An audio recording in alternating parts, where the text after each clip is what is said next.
Hey y'all, what's good, beautiful people? It's your girl Tay, and I'm here yet again with another update video. So definitely make sure you guys smash that like button, comment down below, subscribe, plus push your post notification bell button so that way anytime I upload a video, you will be notified. All right, you guys, I'm not even gonna offer an explanation because I know it's been a minute. I'm so very sorry. That's all I can say is I apologize, you guys. I really truly apologize, but I'm here now, so let's jump right into the news. Okay, first things first, we got the Supreme Court to determine if the First Amendment prevents government officials from blocking social media opponents. Okay, so this was actually published about 11 hours ago, saying the Supreme Court plans to explore whether the First Amendment protects individuals from being blocked on social media by government officials. They will examine two cases, one involving California school district officials and another about a city manager in Michigan. Different courts hold varying opinions on whether blocking someone from a government official's personal social media account breaches the Constitution. Previously, the Supreme Court dismissed a similar case related to the former President Donald Trump. In the California case, local school district officials blocked parents from commenting on their personal social media pages, which were also used for sharing job-related updates. Okay, the parents argue that their comments should be protected under the First Amendment, which safeguards against government action restricting speech in public forums based on the speaker's viewpoint. Okay, the school district's official counter that their personal accounts aren't linked to their jobs and aren't controlled by the school district. They claim they blocked the comments due to their repetitive nature, not their content. Okay, now in terms of the Michigan case, this involves a Port Huron resident who was blocked from commenting on a city manager's personal Facebook page used to post updates about the city's response to the pandemic. The resident aims to overturn a ruling that dismissed his First Amendment claims.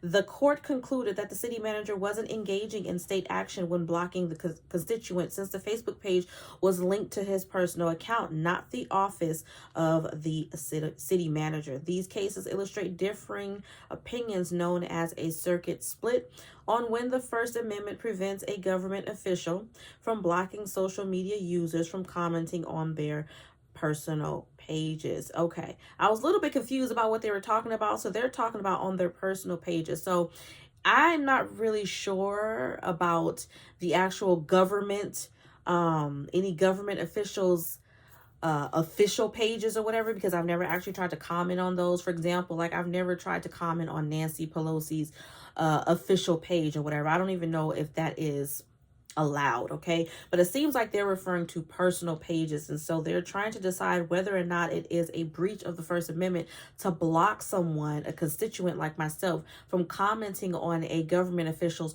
personal page. Okay, what do you guys think about that?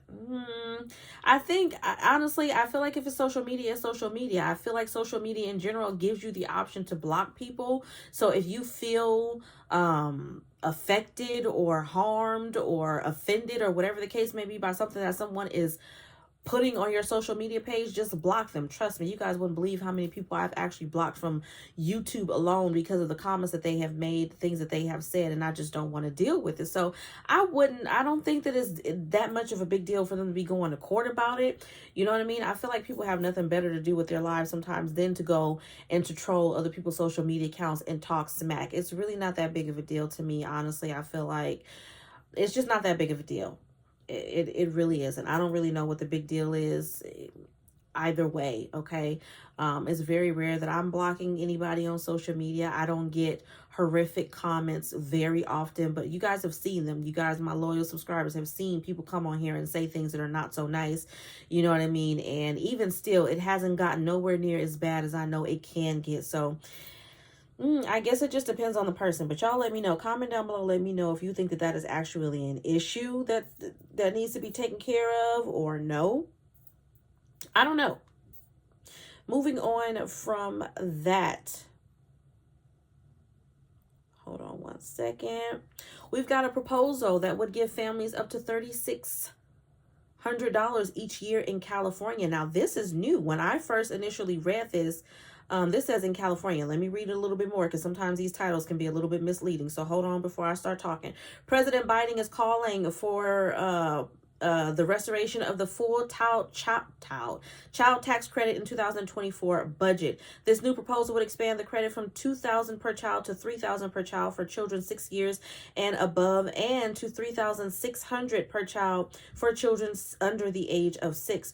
Who qualifies for the child tax credit? It says child tax credit is reinstated. If it's reinstated, there are several requirements. First, you must have a child under the age of 17 of age at the end of the year. This individual must be your son, daughter, stepchild, eligible foster child, brother, sister, stepbrother, stepsister, half-brother, half-sister, or a descendant of one of these. For example, a grandchild, niece, or nephew. In addition, this individual receiving the child tax credit must be a U.S. citizen who has lived with you for more than half of the year and also be properly claimed as your dependent on your tax return. Okay, there are several ways that the budget would fund the 2024 budget. The White House would expand corporate taxation beyond the minimum tax by raising the standard corporate tax rate from 21% to 28%. The new budget also proposes quadrupling the stock buyback tax passed as a part of the IRA and raising the capital gains rate paid by investors to 39.6% for those earning more than $1 million. Okay,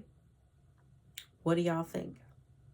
That's all the information that I see here. But what do you guys think about that?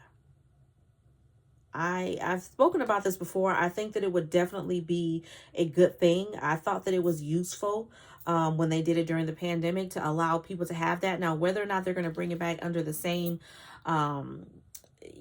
if they're going to write this law, bill, or whatever it is with the same parameters is something completely different. Meaning, are they going to offer the option to claim this tax credit throughout the year to get those monthly payments? Or is it something that's going to be paid out in one lump sum, but you can get it before tax time?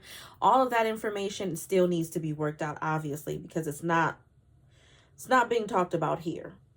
And then moving on from that, let's jump into emergency SNAP maximum benefits for the summertime, as well as for the school. No. Pandemic EBT benefits. Let's take a look at that. I know that the list has grown drastically from the last time that I looked at it, and I'm pretty sure you guys have already gotten this information from other sources, which is fine with me. But in terms of state participation for the summer, we currently have Alabama, Arizona, Arkansas, California, the CNMI, District of Columbia, Georgia, Hawaii, Illinois, Indiana, Louisiana, Maryland, Michigan, Minnesota, Nebraska, Nevada, New Jersey, New Mexico, North Carolina, North Dakota, Ohio, Oklahoma, Puerto Rico, Rhode Island, Tennessee, Utah, Vermont, Virginia, West Virginia, Wisconsin, and Wyoming. And the state participation for the school year, meaning 2022 school year to 2023, would be Alabama, Arizona, California, Delaware, DC, Georgia, Hawaii, Indiana, Kansas, Kentucky, Louisiana, Massachusetts, Minnesota, Nebraska, Ohio, Michigan, Nevada, New Jersey, New Mexico, North Carolina, North Dakota, Oklahoma, Rhode Island, Tennessee, Virginia, Vermont, and Wisconsin. And this was updated just recently as of April the 21st. Okay, so this is the last and final update to both of those lists. Okay, as always, you guys, I hope this information has been in some way helpful or useful to you guys in at least a little bit. I know how I have fallen off drastically. I'm human, you guys. I am human. I am sorry. I'm sorry. I won't do it again. I know you guys are like, yeah, right, but I really won't, you guys. I really truly will not. Okay, again, I hope this information, as always, has been helpful or useful to you guys. Do me a favor, if you haven't already, don't forget to smash that like button, because it really does help to let YouTube know that you like what I'm doing. And in spite of the fact that I have disappeared on you guys, it's gonna let me know that you forgive me and you want me to stick around. Okay, as always, I'm gonna encourage you guys to drop some hearts down below. Let's go with whatever color is floating your boat today. Drop that down below in the comment section with as well as a hey tay. Let me know you made it all the way to the end of the video. Remember to live, love, elevate, and I will definitely see you guys in the next video. Peace, y'all. Bye. I need more energy.